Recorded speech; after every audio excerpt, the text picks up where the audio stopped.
I listen to your show every single day.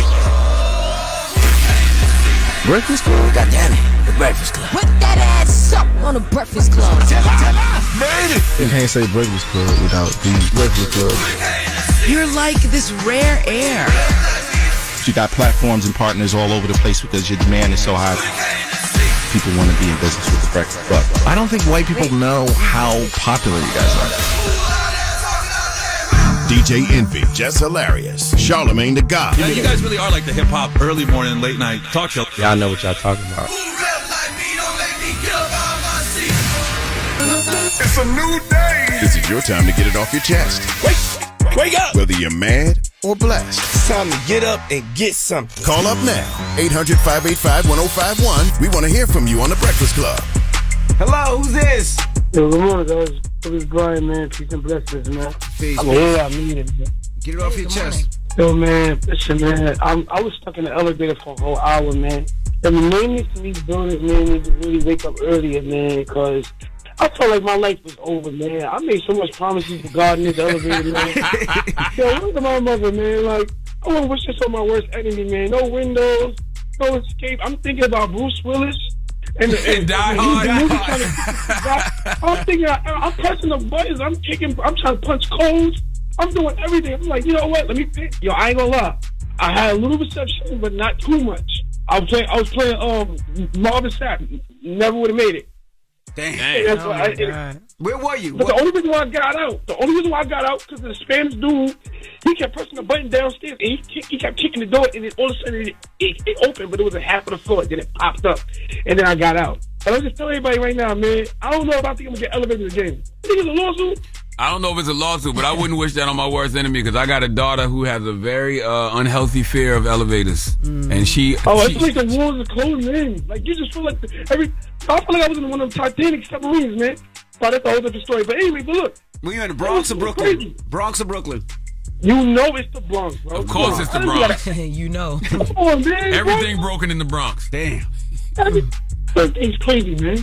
Have a blessed day. I'm glad that you got out of that situation. Absolutely. I'm telling you, my 8-year-old is definitely afraid of elevators. I don't know what she watched that she saw somebody get stuck on the elevator, but Lord have mercy. She don't mess with them elevators now. She do not like elevators at all, in no way, shape, or form. Damn. Hello, who's this? Hi, this is Crystal from South Florida. Hey, Crystal, get it off your chest. Yes, I woke up early this morning to tell you guys this. So my nephew attends Bethune-Cookman College, and he told me he's taking African American studies, and they have a white professor. She just gave them a group project to do called Escape from the Plantation, and she wants them to pretend to be a slave, and she wants them to not know how to swim, not know how to read and write, explain how they were maneuvered, trying to escape like the Underground Railroad. She wants them to be like, oh, one of you try to be a slave and try to escape and get your foot cut off. And another one of you, I want you to be like a mom with a whole bunch of kids that's like illiterate. And I want one of you guys to be a house worker. Now tell your son to tell the teacher that he want to be Nat Turner. Okay? And they want to do a slave rebellion, starting with her right then and there. Jesus. Okay, let's see how she want to play that game. They're like, some of the kids in his class, like, I guess they're green behind the ears, so they're like, oh my God, this sounds so cool. But with him, he's like, it doesn't sit right. And I'm like, what do y'all want to do about it? Because personally, me, I'm born in the 80s. I definitely would have went to the dean about that. How old is he? How old is he? He is 18. He's in college. Wow. Yeah. Oh, I thought she said elementary school. Yeah. Well, no, he's in college. He's at Bethune-Cookman College in Florida. Nat Turner Slave Rebellion, okay, 1831. That's what we need to take it back to, okay? Stono Rebellion, Charleston, South Carolina, 1739. That's what we need to take it back to, okay? Hello, who's this? Yo, this is Chris from Polk County, Florida. Chris from Florida. What up? Get it off your chest, bro. Hey, man, I want to say congratulations to Jess. You know what I'm saying? Welcome to the club. Yes, indeed. Thank you, honey. Yeah. I got to keep it real now. I wasn't going for you at first, but we ain't asked you all that. Grow on me. I like you now. You know what I'm saying? Y'all good. I like that. We ain't but I like asked what you y'all all that. got going though. Thank you, Chris. I was just keeping it real. You got to keep it real. Well, yeah, you sometimes you do, but I don't give a damn what you didn't like before, as long as you like me now. And sometimes you just don't gotta say how you felt before if you feel a different way now. Okay, Thank okay, you. I Thank you. can respect that. Have a good one, Chris. Yep. But Nope. all right. Bye. That's crazy. Chris's usually love you. Bye. Hello, who's this? Good morning, Breakfast Club. What's up, DJ Envy, Charlamagne? Jess, what's going on? Hi, honey. How are you? Good morning. I'm good. Good morning. It's Kassan from Detroit. Jess, I was just calling. I wanted to say to you, my great-grandma used to tell me, you could be anything you want to be in life as long as you put your mind to it. And I want you to know that I see so much success for you, Jess Hilarious. I wish you the best. I'm glad I was able to talk to you on your first day, Jess. You're really making it. I see so much more for you. And God bless you, okay? Thank you so much, babe. I appreciate that. Oh, she just getting started. Have a good one, Big Kassan. Jess Hilarious. Superstar. Get it off your chest. 800-585-1051. If you need to vent, hit us up now. It's The Breakfast Club. Good morning. The Breakfast Club. Get it up. This is your time to get it off your chest. Keep calling. 800-585-1051. We want to hear from you on The Breakfast Club. Hello, who's this? Envy, what's up, Envy? What's up, Trav? Charlamagne. Peace. What up, sis? How you? I'm doing good. What's up, Jess? Hey, Trav. Can I tell y'all how I've been giggling at Envy all weekend? Because Envy is so crazy. What happened?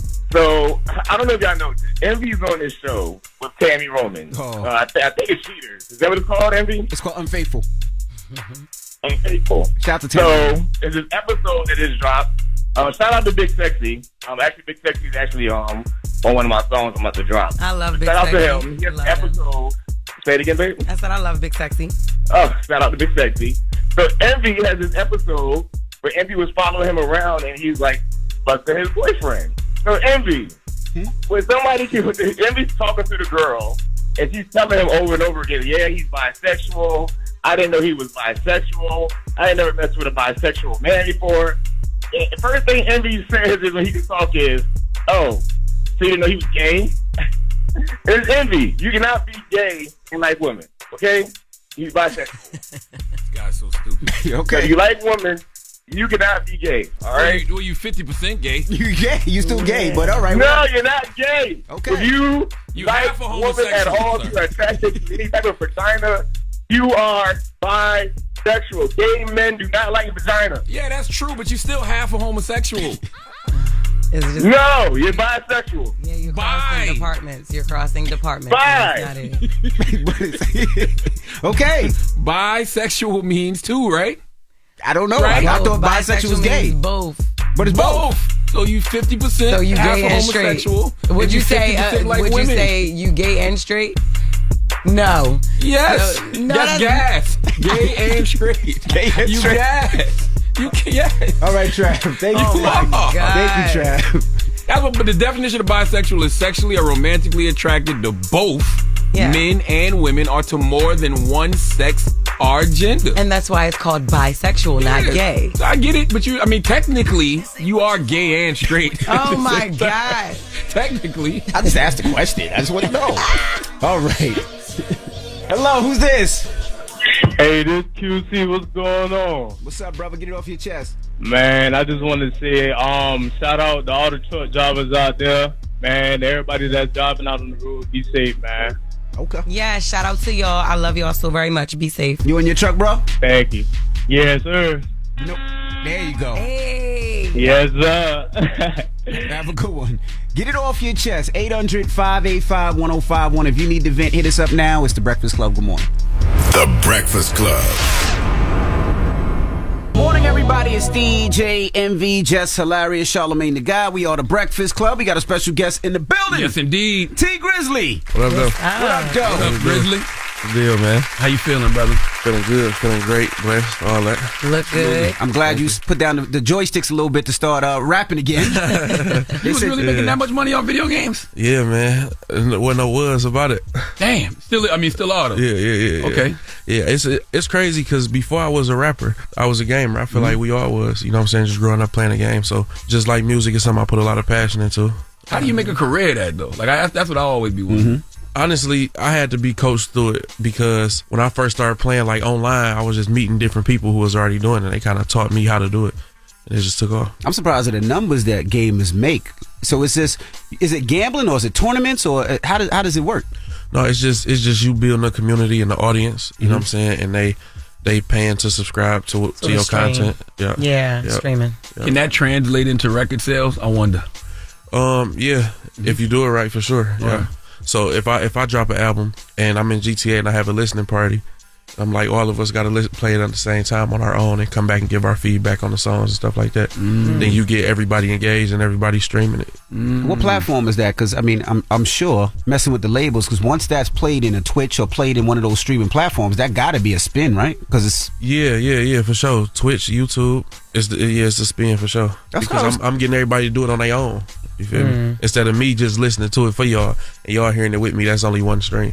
You feel me? What's the most you ever made, if you don't mind us asking? Because your diamonds are shining, brother. I appreciate it. It was a lot. I don't know. It was a lot. More than 6 figures? Yeah. Damn. It was a lot. Yeah. How do regular kids get to do that, though? That's what I'm trying to figure out. My son don't be getting that lot now. Yeah. And that's what game that's playing? GTA. Yeah. Oh, so you ready for GTA 6 then? Yeah. Right. Super ready for that, for sure. It took them long enough, but shout out to Rockstar and my people, though. Now, T's Coney Island. You're not from New York. No. So why is it called T's Coney Island? You know, it's crazy. I'll never have to have this conversation in the Midwest. You feel me? Because they don't know Coney Island from New York. Is that no? So look, so Coney Island. Now y'all got y'all bodegas, right? Yeah. We got them in Detroit too, but it's just called Coney Island. Oh. So it's a bunch of different Coney Islands. You know what I'm saying? If you from them areas, you got your own Coney. So it's like a store, a little convenience store, like a diner. Okay. You know what I'm saying? Where you get food.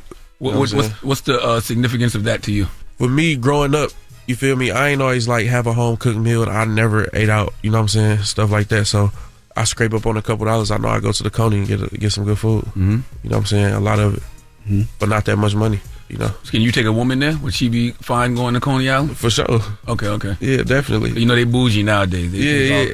Coney ain't bad though. I took my wife to Coney Island before. Have you invested in one? That's why you call it T's Coney Island? Did you?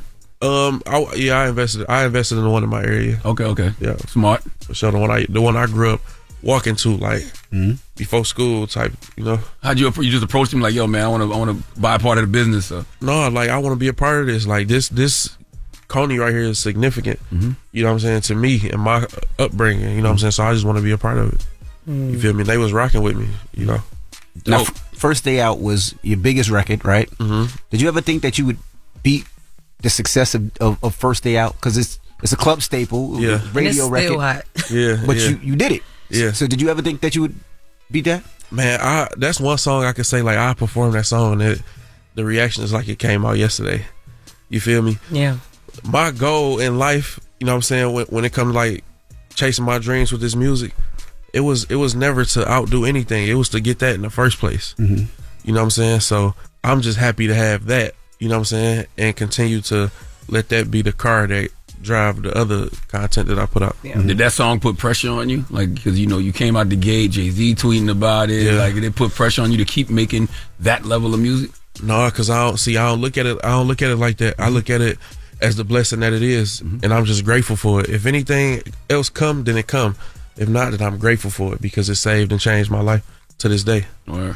You got a big record moving right now. I Don't Give a F with Chris Brown and Mariah the Scientist. How'd that come about? How y'all link up? #1 record, by the way, too. #1. Yeah, for sure. Congrats. Definitely. Thank you.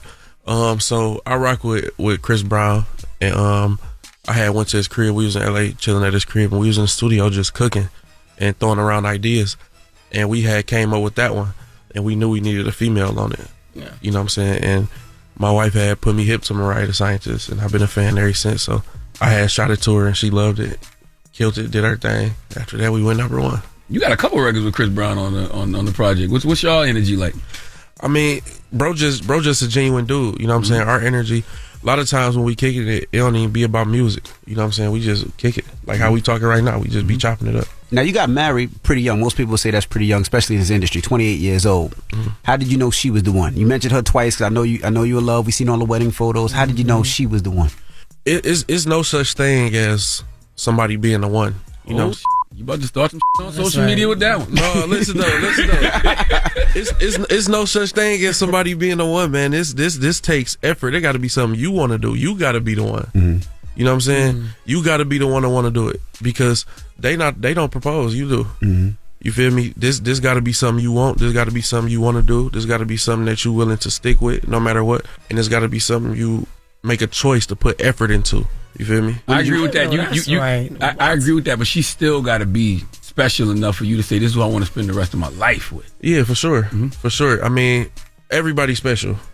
You feel me? There's nobody out here that's not special in their own way. With her, you should tell. I don't know about no. I ain't never had none. Good answer. I ain't never had none.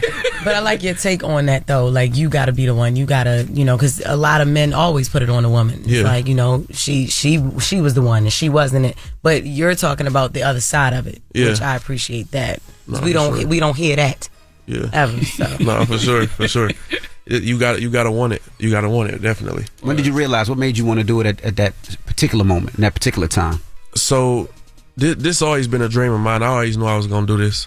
You know what I'm saying? Because the household I grew up in, it was a lot of dysfunction. And I knew that's not what I wanted.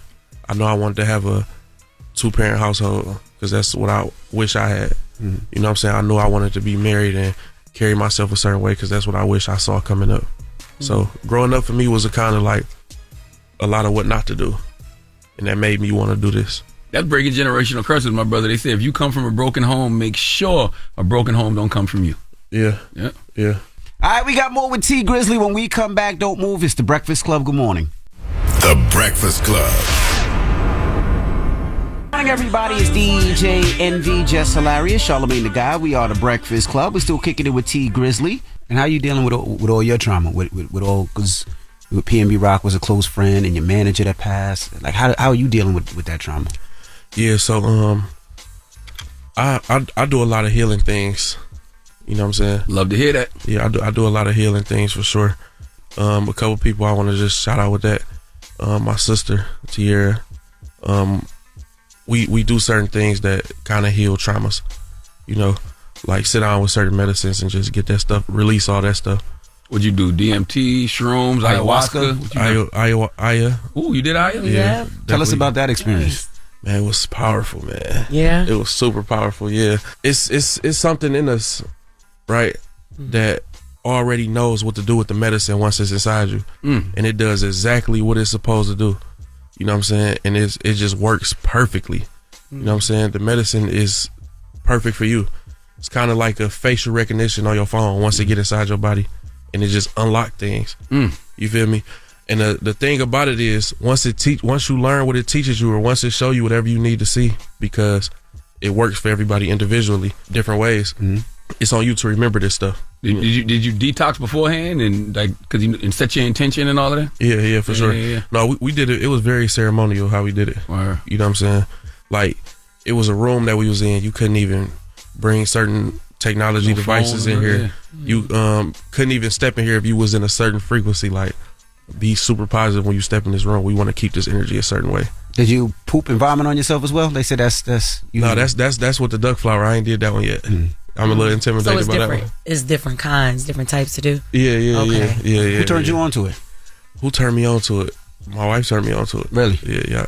She had done it before you? No, but she knew about it. All right. And she was like, we should do this together.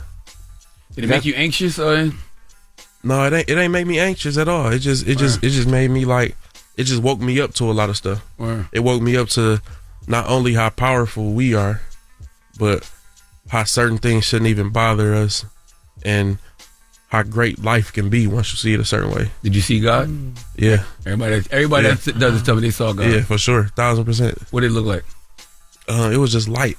That's what somebody else told me, the exact same thing. It was just light, bro, yeah. And you did it where? Because a lot of people go overseas. You did it in California? I did it in DR. Dominican Republic. Yeah. Oh, wow. Did God speak to you? Yeah, it's crazy because when he spoke, I couldn't hear it, and it was like it was an angel there, and I asked like, why I can't hear what he's saying? It was like because his voice is too powerful. It's like you couldn't handle hearing that. Oh, you was talking to the shaman? No, I was talking to the other figure entity that I saw that was there with me. So it was another figure with you while you were talking to him? Yeah, that took me up to God. Like like let's go see him. You know what I'm saying? Yeah. And you were having conversations like this while you were. Yeah, because I'm a person who asks a lot of questions. Mm-hmm. Yeah. So I'm asking a lot of questions. Like, where we going? yeah, what's that? You know what I'm saying? Because people told me when you do it, it's not, you don't feel like high. It's like you're fully aware where you are, but you're fully aware you someplace else. Because it's not high. Mm-hmm. It's not high. It's like, imagine you going into like a body of water. You know what I'm saying? And your purpose of going here is to come out with some jewels, some knowledge. You know what I'm saying? So you're not getting high. I know. How long really it lasted? can't wait now. 6 hours? For me, like 4. All right. Yeah, but for everybody, it's different though. One thing about ayahuasca, it's not gonna let you go until it's ready to let you go. Like, you're gonna get everything you need to get. Damn. Yeah, you're not in no type of control. You did it for multiple days or just that? We did two days. Yeah, 2 days. And when you come down, is it like it's just like done? Like, yeah, you know you out of it. Really? Yeah, you know you out of it. Could you do it again, or this is a one-time thing? This is something you only do once? No, you do it again. You do it again.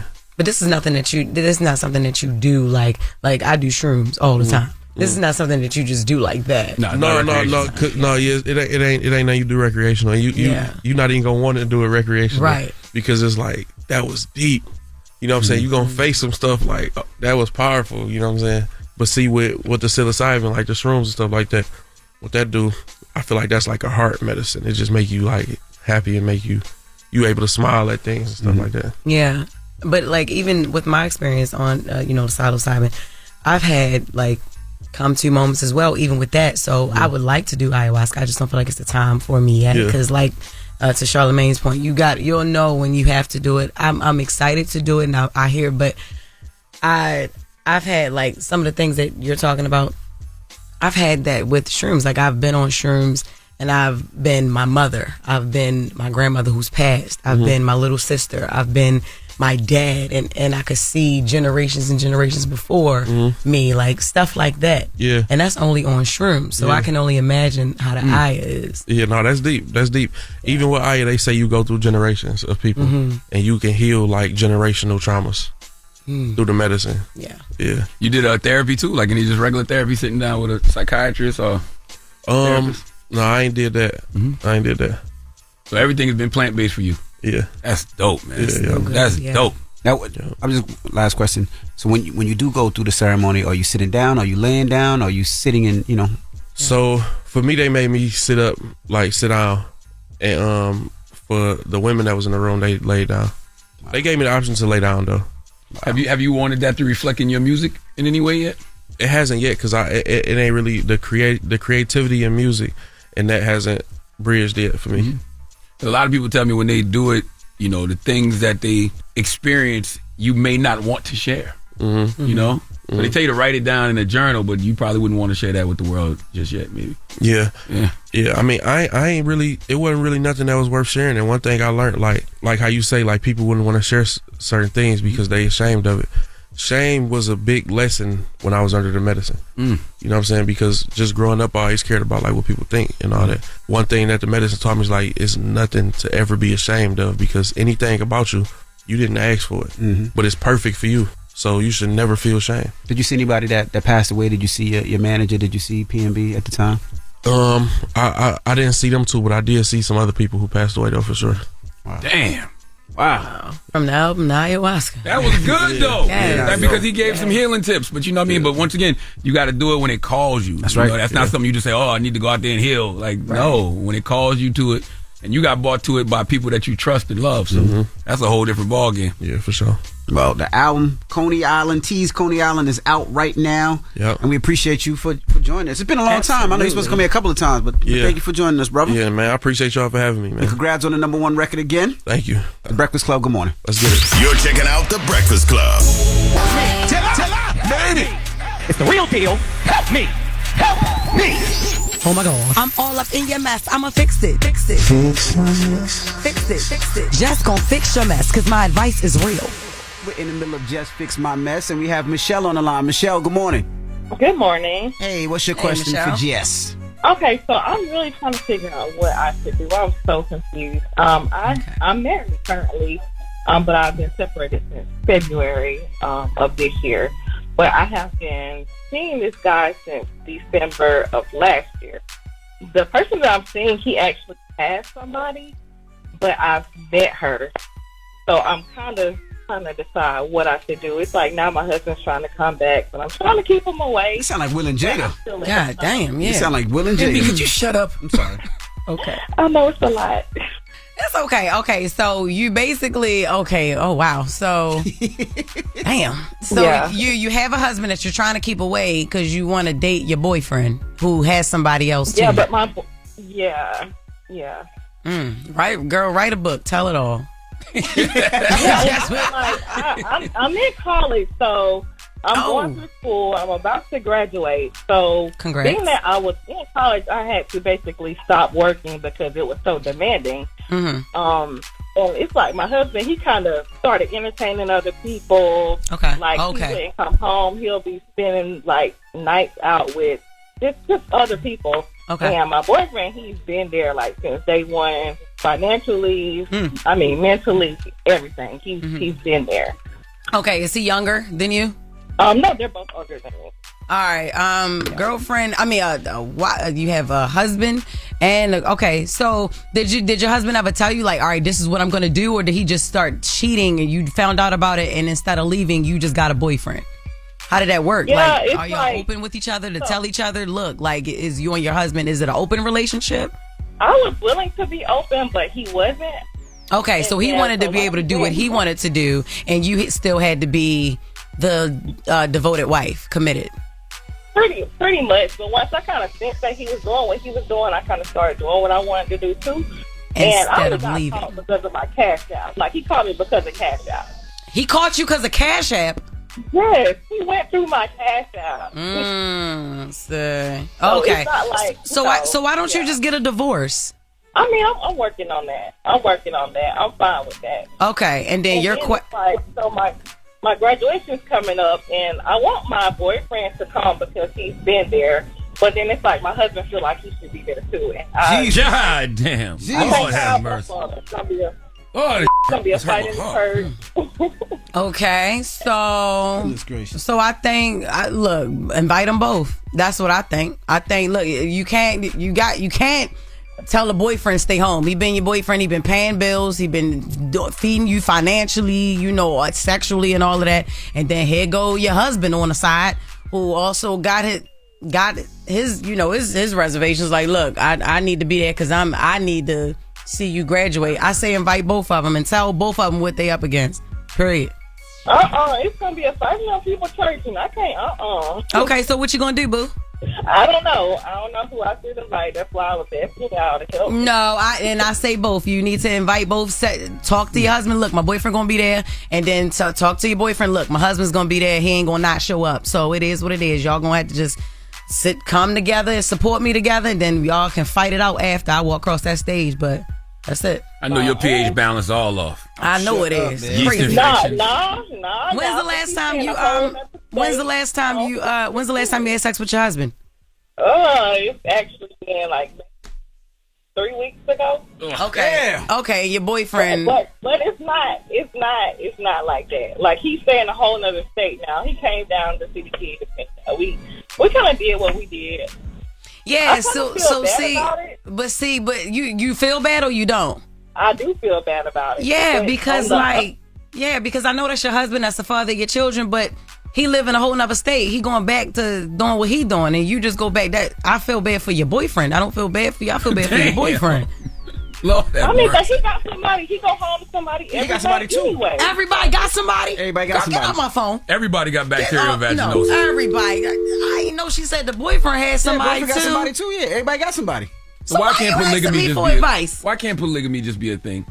If everybody doing that and everybody know about it, why can't everybody just be one big happy family? You know why? Because it's not polygamy is not the best way to do things. Polygamy is just I don't care. It's just damaged people from different relationships, people with baggage from different relationships who trying to make it work, who can't stop cheating. That's what polygamy is, in my opinion. And sorry. But I know the polygamy community gonna be, oh my gosh, she canceled because she coming up. She coming at the way we love. She coming at the way we love. Well, that is Jess Fix My Mess. All right, when we come back. Hey, and make sure you subscribe to Jess Hilarious' podcast, the Carefully Reckless podcast on the Black Effect iHeartRadio podcast network. She does Jess Fix My Mess on all her podcasts. Yes. So you can send in your questions. Yes, you can. And ask for submit advice. your voice memos or your paragraphs, your stories to the DM of Carefully Reckless, not Jess Hilarious Official, but Carefully Reckless Podcast. Submit your stories there. The Breakfast Club. Yep, it's the world's most dangerous morning show, The Breakfast Club. Charlamagne the God. Jess Hilarious. Yes, we're here, and well, we're really not here. Yeah, it's President's Day, but we have some new content for you because Usher checked in with us to talk about all things Super Bowl and his marriage, his new tour, and we're gonna get into that conversation right now on the world's most dangerous morning show, The Breakfast Club. Arce. That wild man over there, what's going on with I know the domestic terrorists ain't calling nobody a wild man. Jess Hilarious is here too, Usher. She's the new official third co-host of The Breakfast Club. What's up, Jess? With all the mess, how you doing? I just got this job, and you ain't even come in here. You ain't been here since 2017. I know, man. I need to come up there to hear to be more and endures. Congratulations on everything, though, my brother. An amazing Super Bowl performance. New album is out right now. Yes. And you are a domestic terrorist. You did it again. You're a menace to society. Why were you so handsy? God. Why were you so handsy with Miss Alicia Keys, sir? No, listen. It's not any way in any shape, form, or fashion that unfortunately you gave me the handle. But man, it was a celebration, man. We had an amazing time at the Super Bowl. Most watched Super Bowl of all time. Of all time. More people watched that than the Apollo 11 landing, man. I'm like blown away. Since 1969, there's not been a greater viewing than what happened on Super Bowl Sunday. So I'm really happy about that, man. And you've been a superstar for a long, long time. So what does something like the Super Bowl do for you when you perform in front of that many people on that stage? Is there another level? I don't know. It's pretty hard to beat that one, and it's going to be pretty hard to beat that number. So, man, I'm just really happy, blessed. I worked really hard in Las Vegas to tell a story about my culture, where I come from, and being able to share that with the rest of the world, was really a monumental moment in my career and my life. I've said many a times, I turned Vegas to Atlanta, where I was able to introduce the entire world to what Atlanta is and turn the world to Atlanta for that moment, for those 15 minutes. So I'm just really happy that everything happened the way that it did. I'm happy that Jay-Z and Dez reached out to me to do it. I'm happy that Hamish shot it the way that he did. Happy that Akamon Jones and Hamish worked together, and Bass, people who put all of it together to look like it was. I'm happy that all my choreographers and dancers and, contortionists and tumblers, Lil Jon, Ludacris, Alicia Keys, her, will.i.am, everybody came through and was able to be a part of it, because it's a 30-year plus celebration for me. Absolutely. And it was hard as hell to put all of those 30 years into 15 minutes, but I did it.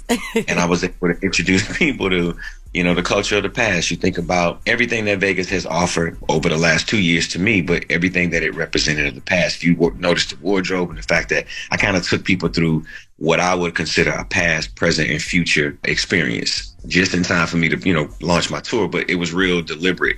Like, the wardrobe was selected to make you remember how glamorous we were in those times, and how, going into, segregated casinos and being able to not, fraternize with normal people in those times. It was like a thing of pride being taken in that time. So that was part of my storytelling. Like, I really wanted to honor all of the people who had anything to do with us being in Las Vegas from the beginning of what Las Vegas's experience was for our Black experience, bringing HBCUs into the conversation. Kappas came out and stepped with me, skate culture, all of those things. It was a past, present, future conversation, man. And then you end your night getting married. Yeah. Congratulations. Oh my God. Yeah. What made you do it that night? What made you get married that night? Just to put, an incredible ending on this chapter of Las Vegas. We talked about it. I proposed to her last year, and she been wearing that ring, and I ain't want to be that guy who just continue to hold on forever to the ring. But we talked about the best time to do it. Obviously, around the time we started getting ready for Super Bowl, I was going back to Las Vegas. It was like, damn, I got to play Las Vegas, do these shows, then go get ready for Super Bowl. And let's do a wedding. I was like, that's just too much pressure. What if we do a drive-through just for our kids and our immediate family? Yeah. Old Vegas style, how Frank Sinatra and Elvis Presley did it. You know what I'm saying? So it's like, yo, let's go get officiated by an Elvis impersonator and make it fun. You got all the pressures that come with getting married. You gotta, get your gown together, make sure everybody's accommodated, get the food, make sure you're spending hundreds of thousands, millions of dollars on this moment that really is about the union of two people and the love of your family. So I was happy to have her family there, my kids there. And we did it. We did it without any pressure. And finishing the Super Bowl was the hardest part, and then getting dressed to get there. But then in time to make it to the after party, and we went and kicked it with Snoop and Dr. Dre at my flippers party. But it was cool, man. It was wonderful. Usher, regardless of your reputation as Mr. Don't Leave Your Girl Around Me, you're a family man. Like, you like being married. I'm plural. Damn. See what I'm saying? Terrorists. You see what I'm saying? Oh, Minutes. What was the importance? Some people think, I guess I'm just plural. What was the importance of paying tribute to Michael Jackson in your performance? Because I don't know if a lot of people caught See, that. what you don't realize is that there's so many gems that you have yet to unlock. So you only caught one. Okay. You caught Michael. Did you catch Marvin? Did you catch the back leg pop for James Brown? Did you catch that one? I think I caught Marvin when you were shirtless. No, that was Teddy P. See, you got Teddy it all. P. See, Okay. That was Bobby Brown and Teddy P. I gave a little bit of Luther Vandross in there. The piano moment was Roberta Flack and Donny Hathaway. You missing them? Oh, you got to give us some of these Easter eggs now. Yeah, so what, please. What was the Teddy P? I'm Bobby deliberate thing? in all things that I do, and I bring the culture of what I am and what has made me who I am everywhere I go, even right now. You don't even realize it's happening right now. Look behind him. Look behind him. Okay. Look behind him. Yeah, I see the picture. So you saw the Michael. What was the Teddy P Bobby Brown tribute? Well, I mean, coming out my shirt was obviously Bobby Brown moment. Yeah. Teddy P was the tank top, and just crooning and being able to have that moment. All of it is who I am, but in what I've done and who I am, I recognize all of the people that have really paved the way. Far too often, man, do we just forget about the people that really made it happen. There was a little bit of it was some Ron Isley in there. It was Gap Band in there. You didn't catch the Gap Band and Earth, Wind and Fire. You didn't get that part. No, man. No. Yeah, all of them was there, man. And then Jackson 5 was there. You heard that one. Can you feel it? Yeah. Yeah. We would debate. A little Zap. You didn't catch the Zap one? I gotta go back and watch it. Now it's like if you go back, it's an entire education that's happening right in front of your eyes. I just think we was all blown away from everything. It was like a party, and it was amazing. It was so much. It was what we do, baby. Yeah. That's how we get out when we get out. We debated about it. A lot of people said I was being a prisoner at the moment, but I'm just talking about our first watch. My initial reaction was, that's the best Super Bowl halftime performance I've ever seen. Yeah. And so then the next day, I went through them, and even with it, I'm like, I don't see how you can't say this isn't the best. For me, the top 5 is you, Michael Jackson, Beyonce, I think it was the first Beyonce when she brought Destiny's Child out. Yeah, in 2013. Prince, and Dr. Dre and Snoop. I appreciate that, game. We got more with Usher coming up, so don't go anywhere. It's the world's most dangerous morning show, The Breakfast Club. Yep, it's the world's most dangerous morning show, The Breakfast Club. Charlamagne the God here. Jess Hilarious is here. And Usher checked in with us, man, to talk all things Super Bowl and his marriage and all of that good stuff. His new album. That's right, coming home. So let's talk to Usher right now on The Breakfast Club. Why didn't things work out with Justin Bieber? You know what? They did work out with Justin. I honored and recognized that my brother, I think that it might have been the fact that he was just, wanting to tell a different story right now. And I understand that. But we did have a brief conversation, and, we're going to do something else in the future. But no love lost or anything like that. Yeah. I think that it's a lot of pressure for the Super Bowl, obviously, for me to put together a show. So I reached out to everybody. Justin wasn't the only person that I actually spoke to about doing the Super Bowl. But the moment was maybe for later. Yeah, he's going to play the Super Bowl. I'll go ahead and give you that in the future. I profess that over his life and over his time, because he has a career that deserves it. But it just didn't happen, but that doesn't mean it's not going to. Was Chris Brown ever up for consideration? That was another rumor out there. No, I did not reach out to Chris Brown. Okay. Is there anybody else? Yeah. Is there anybody else? I wonder. There was a rumor that you and Chris had a little kerfuffle. Was that ever real? It's all good, man. It's actually always gonna be something that you're gonna hear. Always. There ain't no issues between me and that man. We good. Okay. Is there anyone else you wanted on stage with you, but things didn't work out? I can't give you all of that, Charlamagne. I wish I could, but I can't give you that exclusive. If you hear it, by the way, I will confirm it, but I will not. Okay. I'm not gonna tell you everybody I reached out to. Okay. I reached out to some hitters. I was curating what would be one of the greatest Super Bowls of all time. And it actually turned into that because of who I reached out to. I felt like she is an amazing artist, but even more an amazing guitarist. And I wanted the world to see her as the rock star, or rock and soul star she is. And Alicia, obviously, I reached out to because we had, my boo. And I wanted the world to see her as the glamorous star that she was.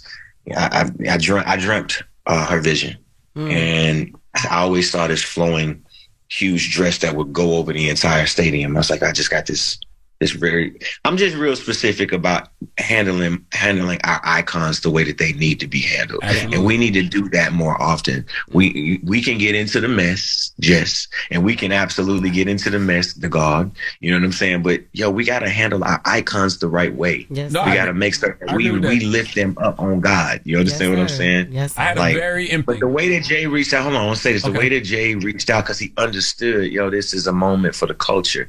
We have to preserve our icons in the same way. Don't let the mess bring our icons down, because we don't get them back and we don't get a chance. Like, we all human and we all go through things and we all going to experience things, but we got to handle our icons the right way. Yeah. The rock stars, they handle each other the right way. I agree. Right. They do. We don't get caught up in the bullshit, and we shouldn't. Let's stop that. Let's lift our icons up. Let's make certain that we keep them preserved high, at the highest place, in the best wardrobe, on the biggest stage, in the biggest moment, being seen, because they'll surely forget about us.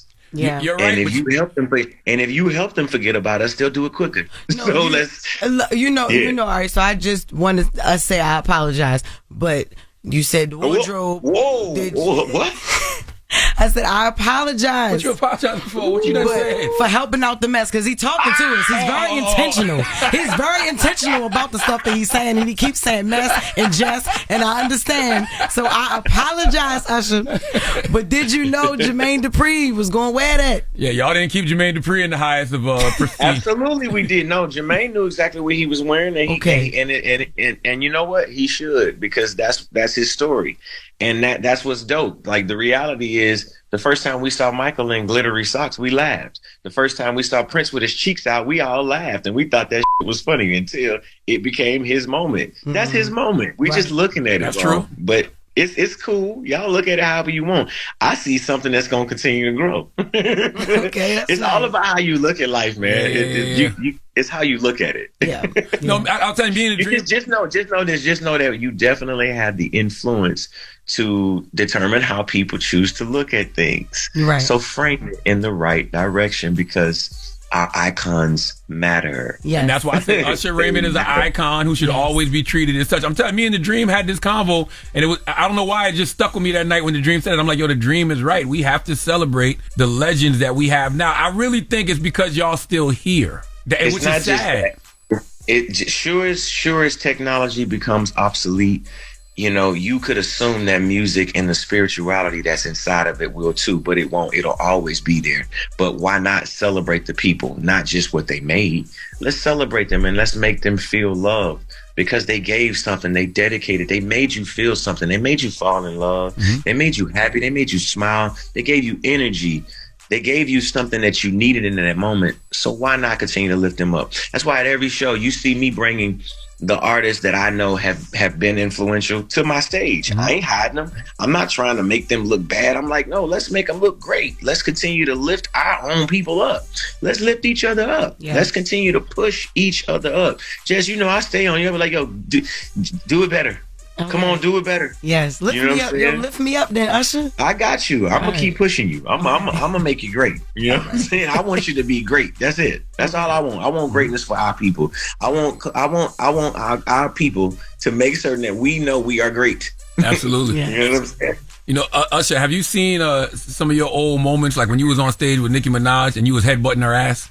Why was you so unhinged? Yeah, absolutely. Why was you so unhinged in that moment, Usher? Yo, by the way, that was Jamaican culture. See, you gotta go to Jamaica. You know what I'm saying? And that was just a moment that was fun. And by the way, it was me playing my bass, so I would have probably bumped my shoulder or my hand. You know what I'm saying? But I had my bass in my hand, so I was playing. So I just kind of bopped off her body a little bit. If you go back and look at the video, you'll understand because I did it there the first time. That was a little bit of Jamaican culture. Oh no, it was on beat and everything. It was on beat. I was like, damn. I think I was reaching a bit when I smacked her, though. I shouldn't have smacked her, but I shouldn't have did that. See, you gotta lift her up, man. You can't be. No, I was lifting. and I always wondered too, what was your reaction to the Boondocks episode about you, man? Because that keeps coming up. That's been coming up all week too. Yeah. I hate Regina about that, and they crazy. It's funny, but I guess that's the truth of the other side of what happens. That's the Usher effect, I guess. I don't know. Most talked about man ever. That is who you are. Yeah, I appreciate that, but hey, in no way anything that was done there should have been viewed as bad or in any way perverted or anything like that. No, it was literally about having fun because of a song that me and Alicia made many years ago, and we celebrated because of the legacy of it. And no disrespect to anybody or anything like that. Have you and Swiss and Alicia shared a laugh about it? All the memes? Absolutely, we laughed about it. It's crazy how people they handle. It's all about how you present things, man. But it's all love. One of my favorite. Shout out to the Dean Collection. Y'all get out to Brooklyn and check out the Dean Collection this year. We got more with Usher coming up, so don't go anywhere. It's the world's most dangerous morning show, The Breakfast Club. Yep, it's the world's most dangerous morning show, The Breakfast Club. Charlamagne the God here. Jess Hilarious is here. And Usher checked in with us, man, to talk all things Super Bowl and his marriage and all of that good stuff. His new album. That's right, coming home. So let's talk to Usher right now on The Breakfast Club. Tell us about your Black Love in Atlanta TV show. Oh, it's coming. I think that we as artists, there's a price that we all have to pay in entering this industry. And most of the time we either sell off our publishing or either we don't retain it because it's not an option to, or either we don't value it because it doesn't have value in theory. But what the value becomes is something that people have already recognized. A story, a song.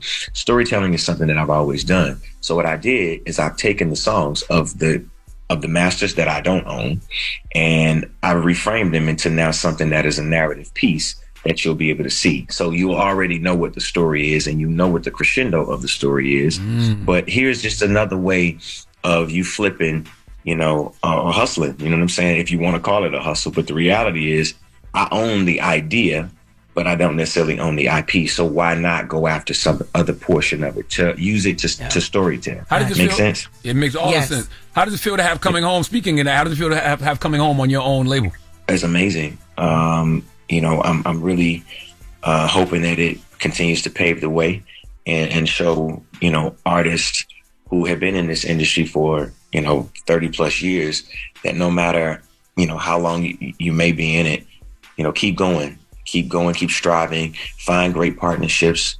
Because it's really a result of having an amazing partnership with LA and also to Larry Jackson that makes it what it is. But 30 years after signing my first deal and having now come back as an independent artist and having the type of reaction to my music, I don't take that lightly.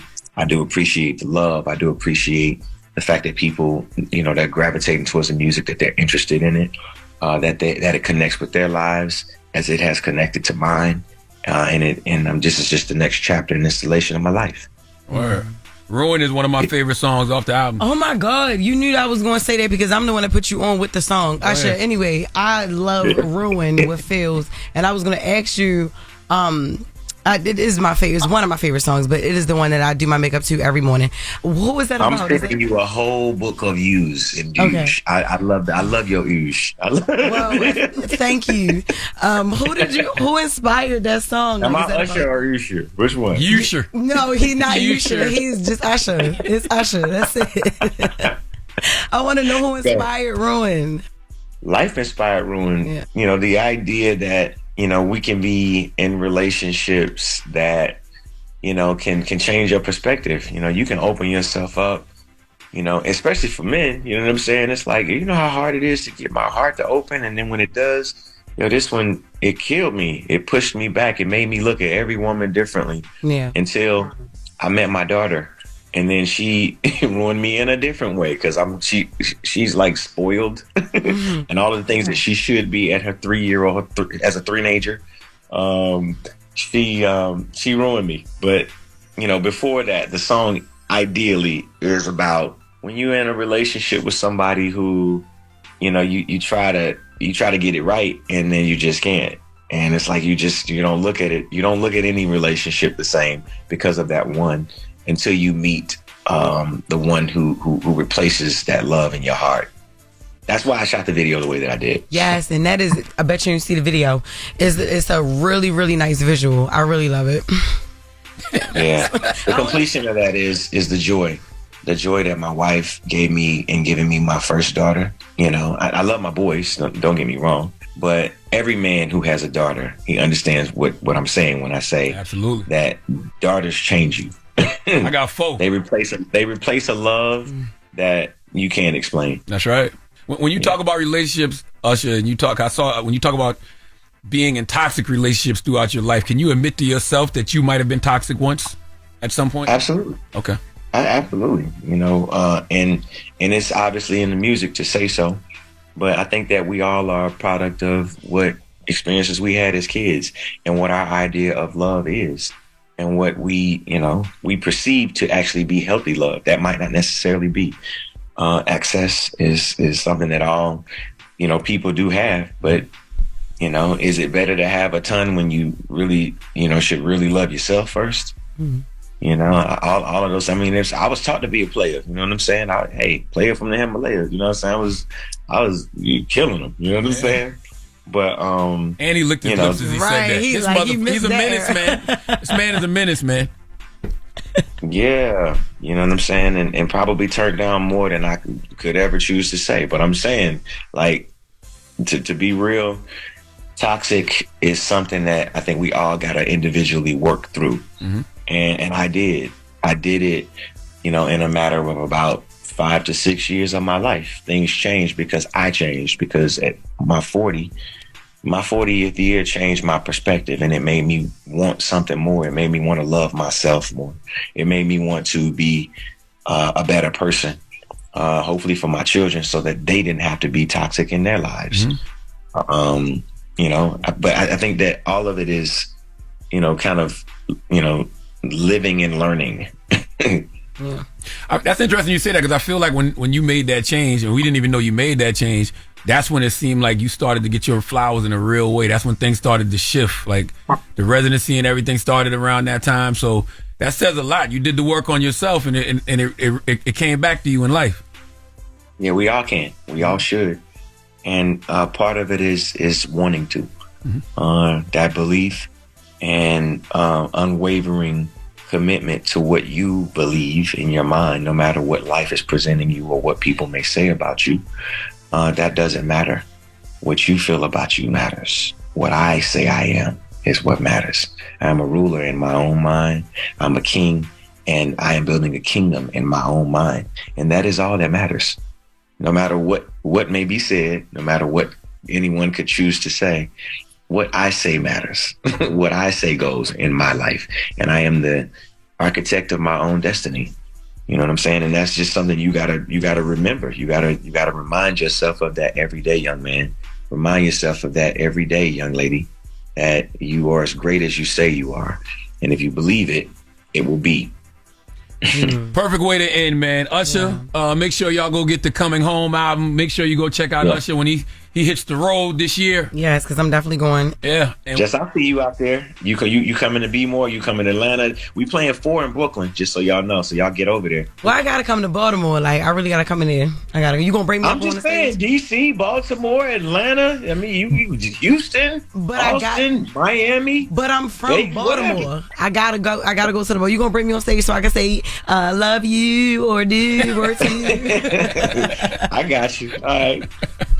It's Usher Raymond, y'all. Thank you for checking in, my brother. Thank you. You bringing your husband with you? I surely am. I am. I'll be married by then. Yes, I'm gonna bring him with me. And then he want to make sure you bring your husband so he can have something extra special, spicy done to you. That's what he wants. No, he gonna lift me up. He said he's gonna keep pushing me and lifting me. It's Usher Raymond. It's the Breakfast Club. Wake up. You're locked into the Breakfast Club. It's time for Donkey of the Day. Donkeys of the day, ask Charlamagne. I'm a Democrat, so being Donkey of the Day is a little bit of a mixed one. So like a donkey. Hee-haw. Okay. Donkey of the day. The Breakfast Club, bitches. Now, I've been called a lot in my 23 years, but Donkey of the Day is a new one. Yes, Donkey of the Day goes to a former...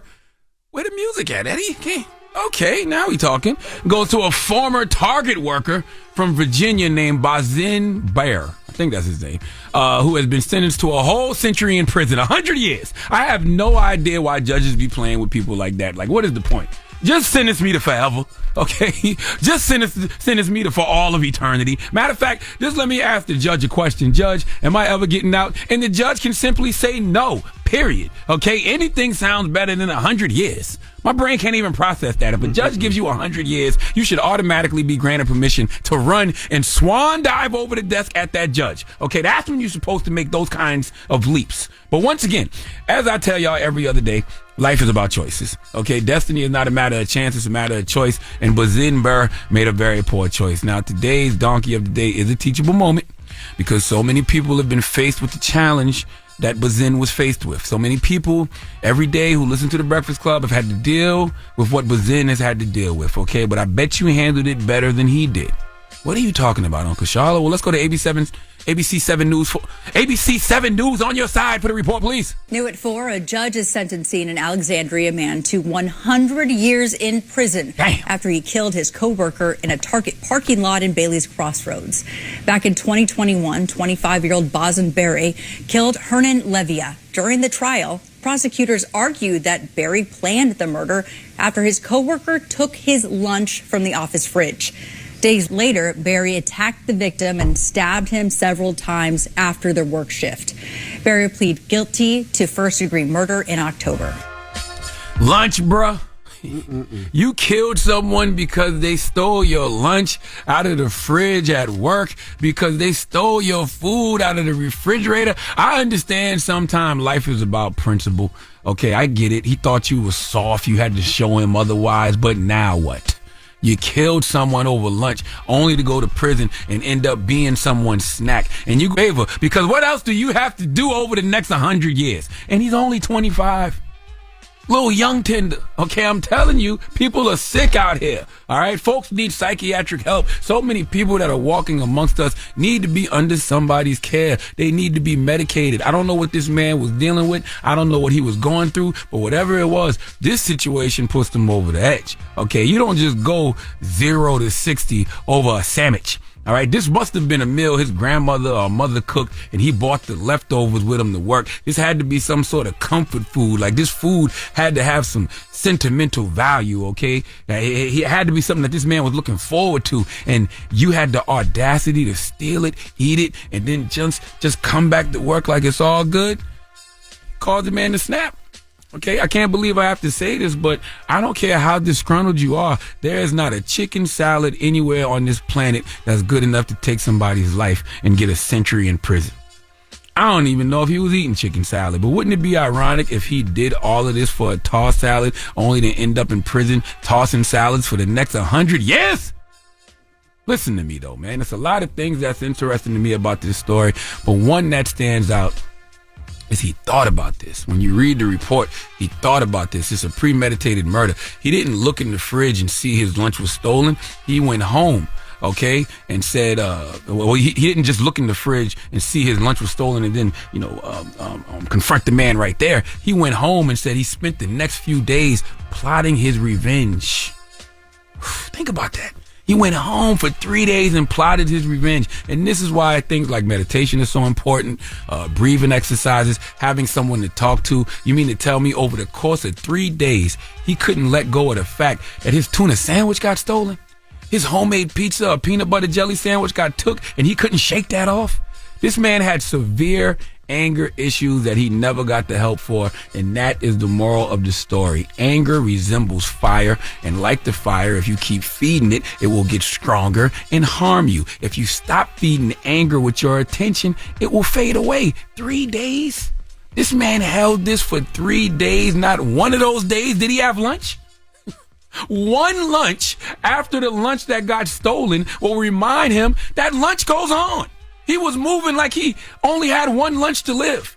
And that's not how lunch works. Listen, we must be willing to let go of the lunch we planned so as to have the lunch that is waiting for us. Not you, Bazin. No. The lunch that is waiting for you right now is 2 mixed grain sandwiches, 1 roast beef relish and salad, our tomato, mayo and salad, 1 egg, mayonnaise and salad, and 1 serving of fresh fruit. That's what's waiting for you for the next 100 years. Dinner gonna go crazy though. 1, maybe 2 blue vein sausages. Okay.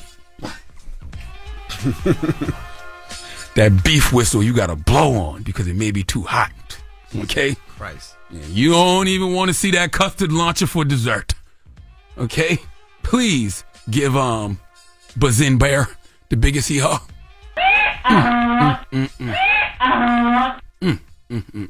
Crazy world we living in, y'all. It's the Breakfast Club. Good morning. The Breakfast Club. Good morning, everybody. It's DJ NV, Jess Hilarious, Charlamagne the Guy. We are the Breakfast Club. We got a special guest in the building. The legendary Jermaine Dupree. Yeah, what's happening? What up, JD? Going on. Now let's talk about Freaknik, this Freaknik documentary.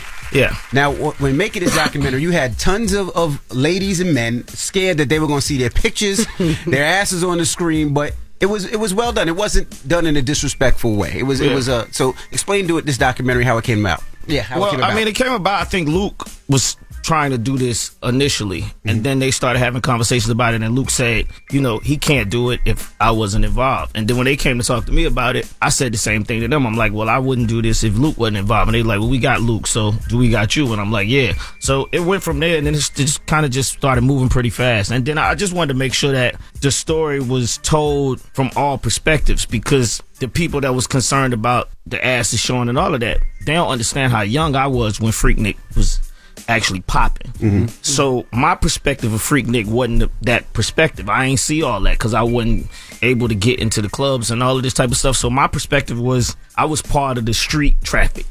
I was out in the streets. I was dancing outside the cars. I was on Peachtree. That was a part of Freaknik that I saw. Other people saw. Luke got a different story than other people. So it's just really important for me to make sure that we made you see everybody's different perspective. How much did y'all have to water the doc down because of this lame ass cancel culture era that was? None. Because I feel like ultimately what people don't understand is this is black culture. Are you embarrassed by our culture? Like, are you embarrassed that you went to a HBCU and this is how y'all act? Word. If that's how you feel, then you should just change your color of your skin, because that's life in Atlanta. We got 4. You know what I mean? Where everywhere else got 1, y'all got Hampton and 1. We have 4 of them. So if you put all of that energy in one place, it's just what black culture is. Absolutely. How did 21 Savage get to be a part of it? I mean, I know that this was y'all era, you and Uncle Luke, but how did it hook up with 21? 21, he been doing his birthday party, and the theme of his birthday party is Freaknik for the past couple of years. So at first I was like, no, but then he live in Atlanta. He's not from Atlanta, but he's basically from Atlanta. So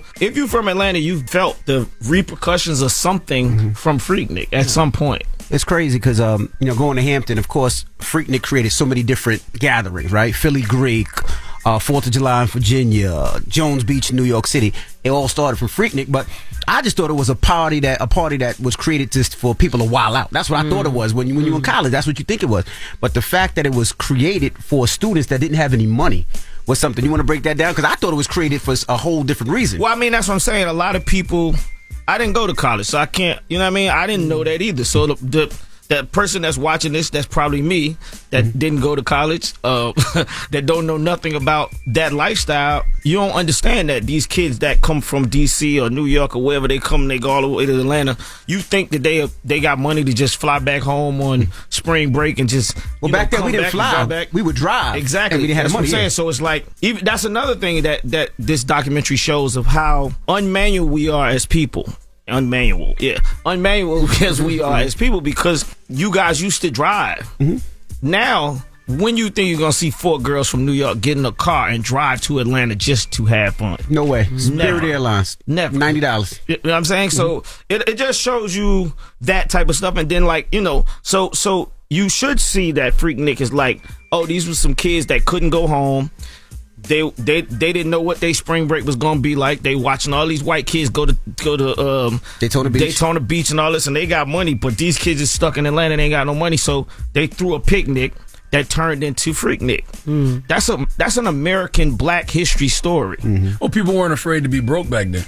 Yeah, well, I mean, you have no choice to be. You have no choice to be afraid. But no, nowadays people can front, right? So everybody can pretend to be something that they're not. You can pretend to have more than you got. Like nobody wants to.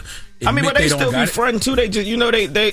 I mean, well, I be seeing these girls go to Tulum, and I'm sure they sharing rooms. Yeah,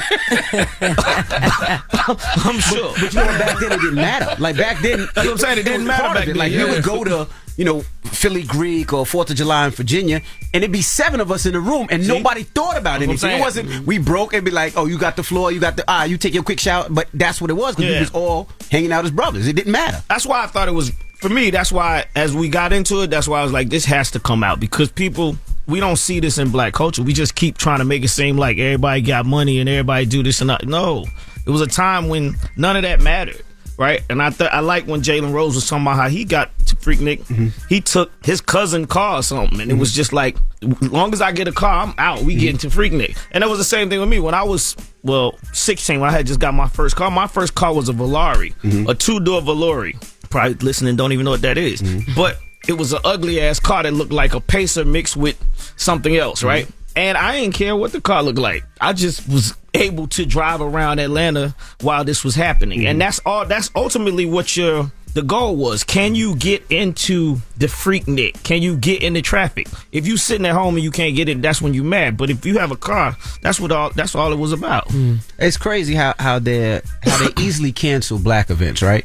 But you look at Daytona Beach, you look at Miami spring break, you look at where the white kids go for their spring break, and they wild out, they get drunk, they fight, and all types of stuff. But those events never get canceled. It seemed like they try to tame it, but they just totally cancel Freaknik, which is crazy. I mean, they had to, because it was bad. I mean, it got to a point, and I'm not talking about the misconduct with the guys and the girls. I'm talking about just the traffic and how the city was dealing with it. Because ultimately, these guys that was at their school, they started something. They never talked to the people in the city. So the city had no idea what was actually happening. When it got out of control, they just started trying to control it the best way they could.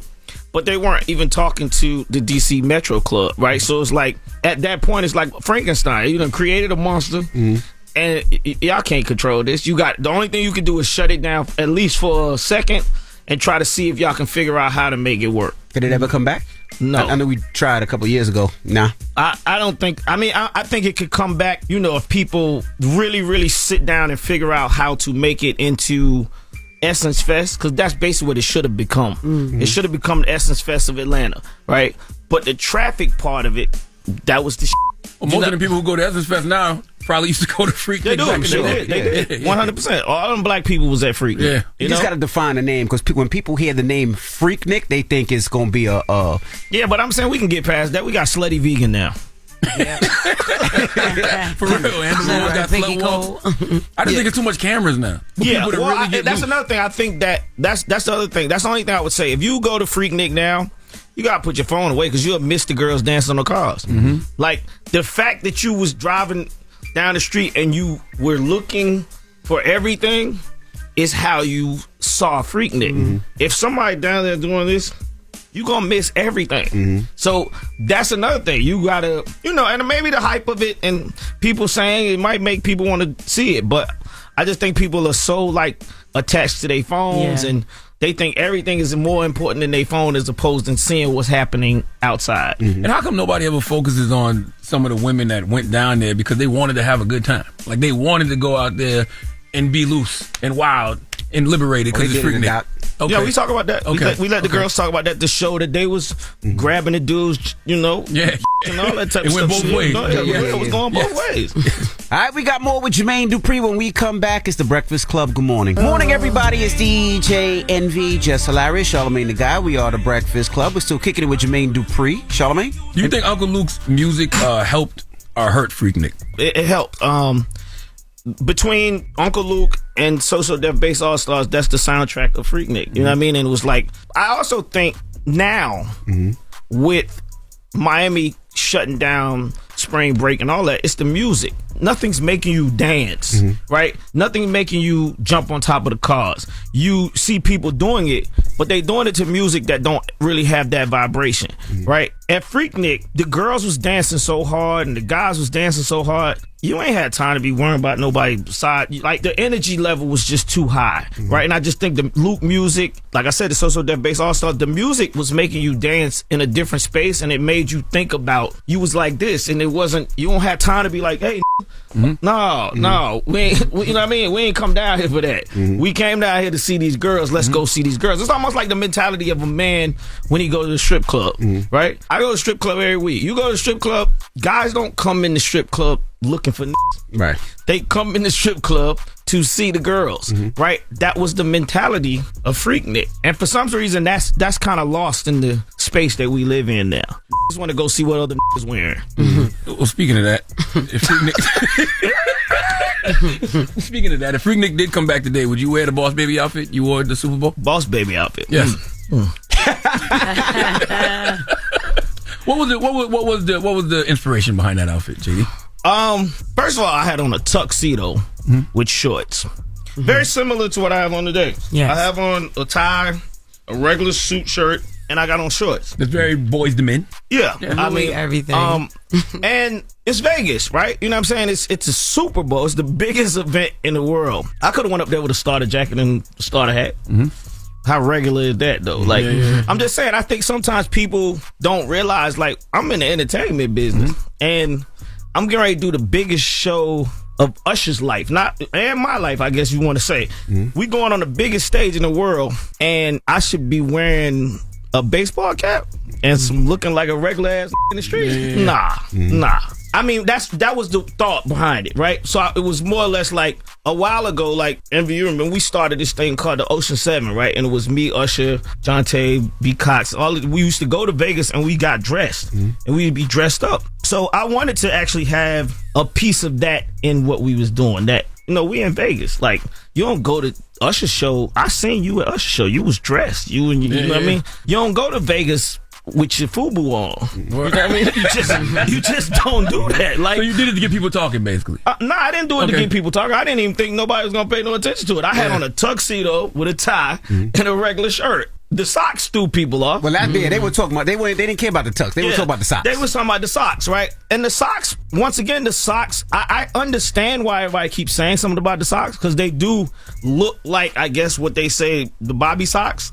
The Easter socks, but they don't have nothing to do with that. They don't look nothing like that once you get up on the socks. Like I said, it's just, I don't know. It's my man's line, right? First of all, that's another thing. Pharrell's my man. He ain't Dog's man, right? I don't know this. So in support of my homeboy line, I mean, I wasn't even thinking about it. It just happened. But I mean, listen, I put my first group out in 1992. I'm trending in 2024. Yeah.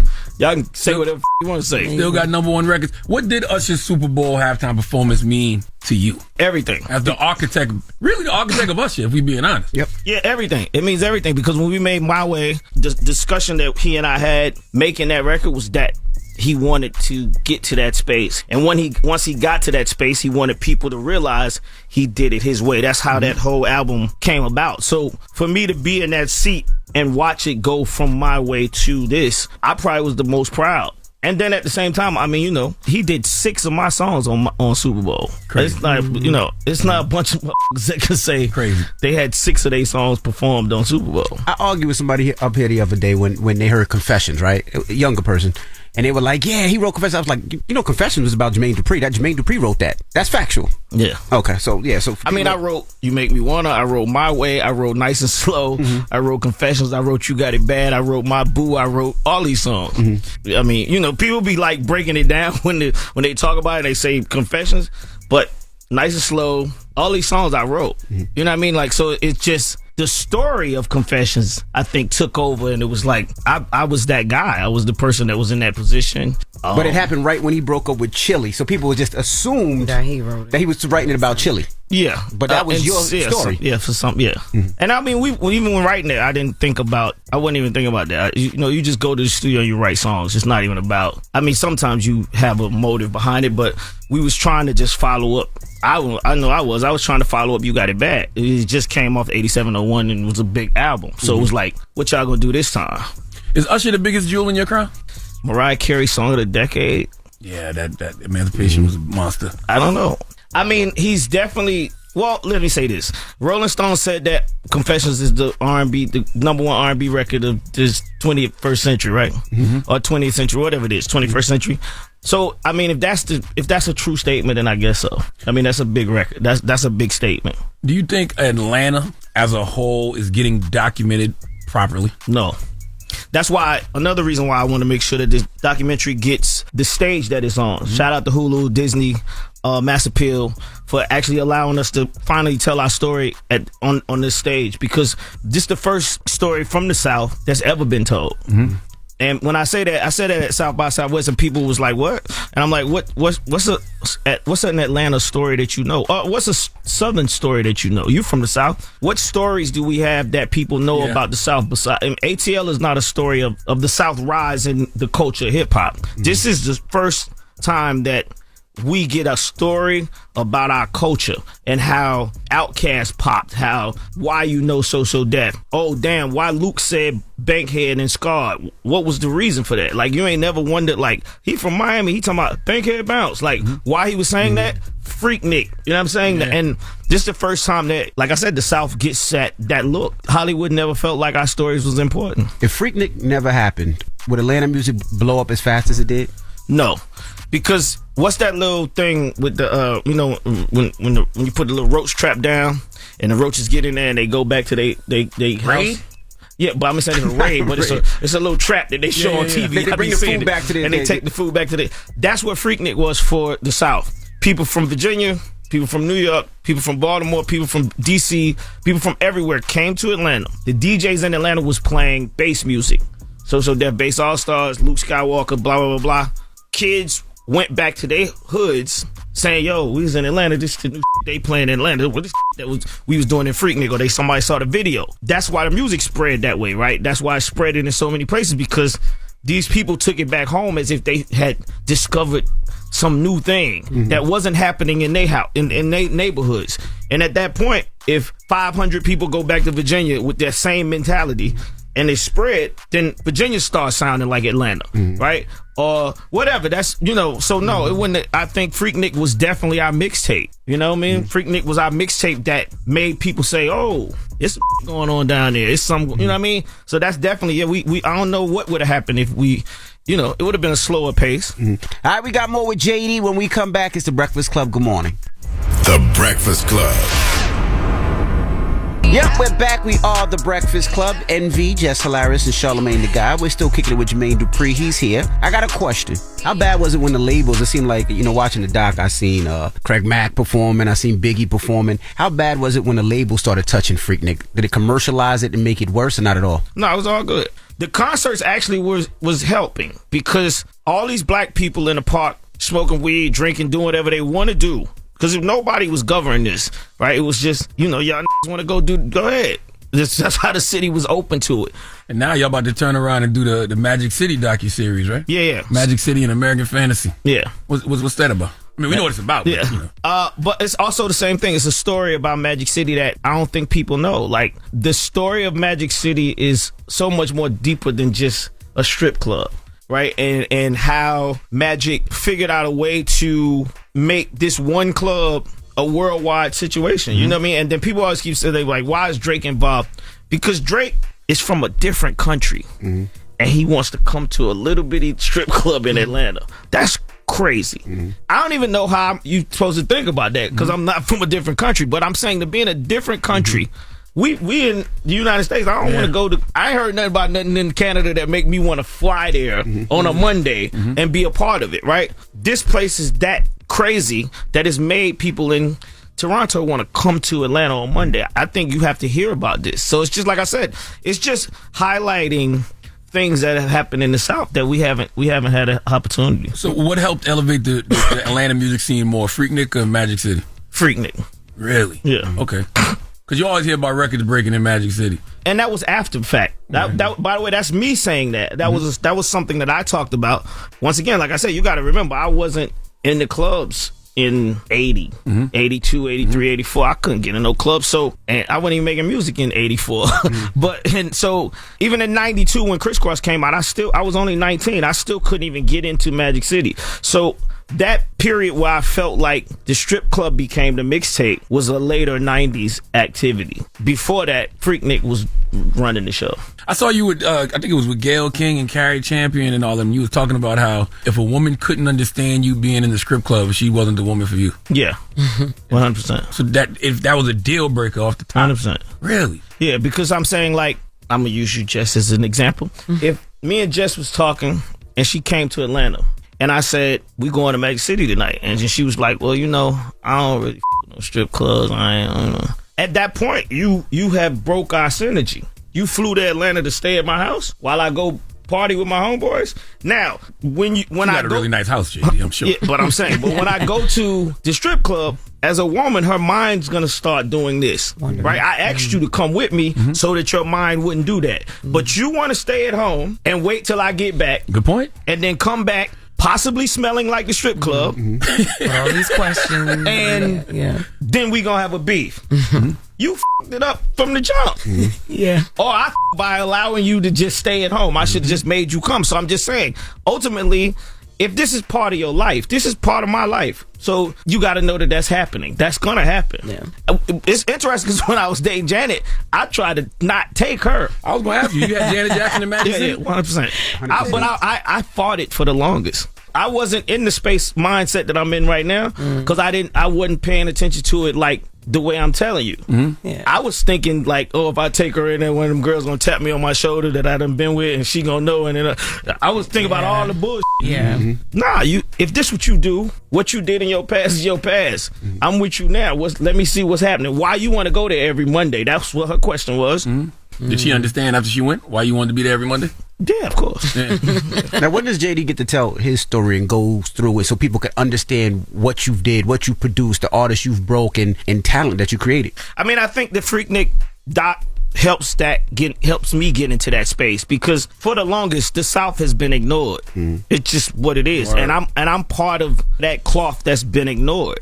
You gotta think, at 19 I put out my first group that everybody knows. I wrote and produced every line and every beat in the music, and they first single, a top 100 single, right? Talk about Crisscross. Yeah. If that was sports like football or basketball, they'd call me a freak of nature, right?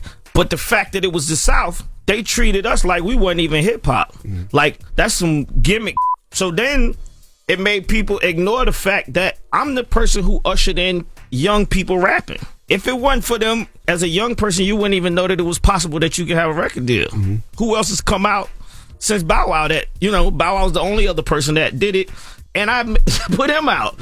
So I'm just saying, the stories have been ignored. So somebody, at least we get one story, and we got two stories. Hopefully that, from that, it'll get into that space so you can actually see it, and then people won't have this misconception about what they have about me. And when people talk about you too, JD, they got to talk about the fact that Mace thanks you for being the first person to pay him his worth.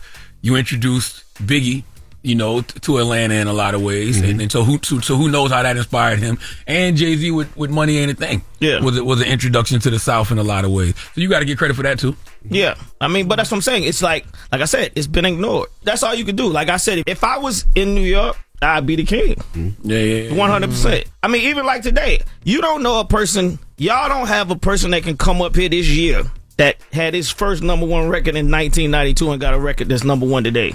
You won't see nobody else come up here to this station this year. Damn. Wow. That's actually true. You won't. No. Not this year. I mean, I don't even, and probably won't have it next year either. But I'm saying, no. My first #1 record was in 1992. I have the #1 R&B record in the country today. You relaunching So Def? Yeah. As far as label? What artists you have? Are you looking for artists? I know you got to go. But are you looking for artists, and are you putting a sign back up in Atlanta that says... Yeah, I'm putting a sign back up. I don't know if I'm supposed to say this, but anyway, I can say it. I'm going to say it anyway. BMF comes to Atlanta, or they're in Atlanta right now. You'll see in the BMF series that the sign goes back up. And at that point, when that happened, I was like, okay, as many watch this, I'm gonna have to put this sign back up because you know what I mean. So we're gonna put it back up. On the artist tip, I'm looking for new artists. It's just my, that's what I wanted. I wanted a space for me to continue to keep putting out new artists. I love putting out new artists. I'm not scared to put out new artists, and I don't think nobody else could do it better than me. All right. When you paid Mace what he was worth, did you do that just to upstage? Did he? No. Okay. When I pay people, I don't know that I'm paying them more than, I don't have that conversation. I just go after what I want. Like if I wanted, when I signed Harlem World, I wanted to make the deal because Mace kept telling everybody in every interview that he did that he came to Atlanta to meet with me. Right? So I actually felt like I f***ed up. Right? So I felt like when I missed Mace and he out here killing it. So I'm like, you know what? Let's make this deal. And he told me what he wanted to do. And I didn't think about it twice. I just was like, let's do the deal. I didn't know I was giving him more money than he was, I never knew that. Well, there you have it. Ladies and gentlemen, it's Jermaine Dupri. Freaknik this Thursday. Appreciate you, brother. Yeah, congratulations, Money Long. Let me say this because she might be watching. Congratulations, Money Long. #1 record. It's an R&B song. No rap. #1 urban record in the country. Yeah. There you go. It's Jermaine Dupri. Yeah. It's The Breakfast Club. Good morning. You're checking out The Breakfast Club. Morning, everybody. It's DJ NV, Jess Hilarious, Charlamagne the Guy. We are The Breakfast Club. We got a special guest in the building. We got the brother Russell Fletcher. Welcome, brother. It's a pleasure. Happy to be here this morning. Founder of Mishka Premium Vodka. Yes. Not just founder, master distiller. Yeah. I am the master distiller. Master distiller of Mishka Premium Vodka. The company's name is This Life Forever.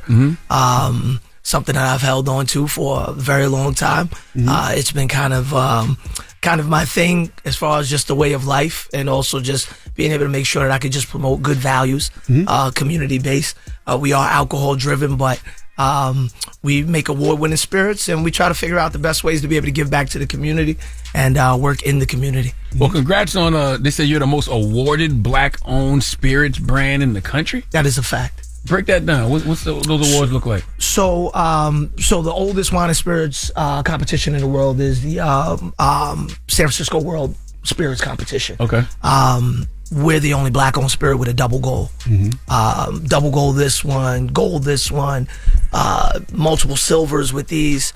So, and we just continue to get better. So, you take a brand like something that's more famous, like an Uncle Nearest. Uncle Nearest, they've won multiple awards. They are one of the top, awarded whiskeys. But at the same time, we've been getting awards since 2016 when I first actually dropped Mishka Honey. So what is it about the honey flavor? I keep hearing about that honey flavor. That's the one in the middle? That's the one. Let me see it. Yeah. The honey flavor. What about this one that makes it stand out? There's no honey flavored vodka on the market that has stood the test of time, but that right there is the product that I created first. I didn't want to just go all the way on the Tito's model, so I went with something that was exclusive to me first, and that's been the hit. That's our flagship. And then we brought out then I went to the unflavored, which is also gluten free and kosher, and then I went to cranberry, and now in the spring and the summer we'll be releasing mango and passion fruit. And you hooked up with the NBA too, right? And the 76ers? Yes, 76ers. Okay. I've done multiple spots with the 76ers. It looks like via Aramark will be programming in Wells Fargo Center coming for the next season that'll be coming, which would be pretty cool. Again, relationships, doing good in the community. We do a bunch of stuff. I sit on every single board, diversity board. I just try to just do the best thing that I could possibly do from the community standpoint of it. Now, is it profitable? Oh, yeah. Like I said, it's just like owning your masters and being an independent, So instead of my margins getting chopped out, I own distribution. And as a company, we own distribution not only in Pennsylvania, but we also own distribution in New Jersey. Question. So why was it so difficult for Diddy then? When he had his own tequila, and it seems like he couldn't get distribution, he couldn't do it himself. He was, we seen videos of him going liquor store to liquor store, and it seemed like stores really didn't want the product, right? Because there was no distribution connected to it. Why is it so difficult for people to get their foot in the door, especially with him? Because you figure like with him, it wouldn't be a problem because he's Diddy, and this was before the, as you said, car crash. Right. So we're legitimately less than 1% of the market, right? Just being minorities, right? We're legitimately less than 1% of the market. So again, it's the difference between what baggage you're carrying, right? Versus, okay, here's a story of quality, right? Here's what our lineage is. Here's who our star face is. And that's got to be the way people get connected. I'm not saying, that obviously, that people didn't want to be connected to Diddy, but there's the Diddy angle and then there's the product angle. It's you, and you got to be able to have that separate. I always believe that if you're going to take the product just because of the fact that I've got a celebrity, how many times are you going to buy that after the fact? Propose quality. It's always about the value proposition. Gotcha. And you're connected with like Music Fest too? Music Fest. So we are now, so Music Fest is, we need you to come out there since you're coming to Allentown. So we connected with Music Fest roughly about 2-3 years ago, became a small sponsor, blew it out of the water. The next year we removed, another vodka sponsor that was there, got them out of there. Then it was us and Jack Daniels for the main stage. And then this year, we'll be with a partner. I don't think that we can say exclusive legally, but we are the partner that's programming all of the vodka for North and South Side. Music Fest does 1.3 million people a year. Wow. Which is an excellent opportunity, obviously, to get liquid to lips. That's been our motto. We want to be able to get liquid to lips in order to be able for people. We feel like we can win hands down all the way around by doing that. We appreciate. Hold on, you got a partnership with Lehigh Valley Children's Hospital. Yes. How the hell does that work? So they're not giving the kids a shot. Okay. But we are basically trading the sales for cocktails, and it's going back into our local children's hospital. So that's a blessing. Well, man, how do we support Mishka? I mean, look, we've got multiple ways. Our website is mishkapremiumvodka.com. We're still, again, like I said, we kind of gave a public offering just to be able to get folks like us involved. But also at the same time, at Drink Mishka is our handles across social media. So all those things are good ways to be able to kind of plug in and play for us.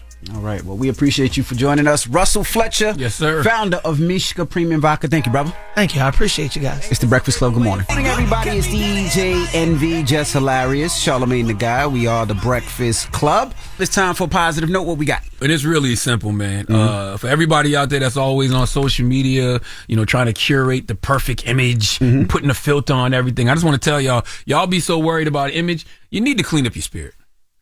Okay, some of y'all need to clean up your spirit. Go do some damn work on yourself. I'm not out here, pushing for therapy just because. Y'all need to go out here and find a therapist. Y'all need to find a spiritual leader. Y'all need to just really clean up your spirit because your spirit is disgusting and nasty. Have a blessed day. Breakfast Club, bitches! Y'all finished or y'all done?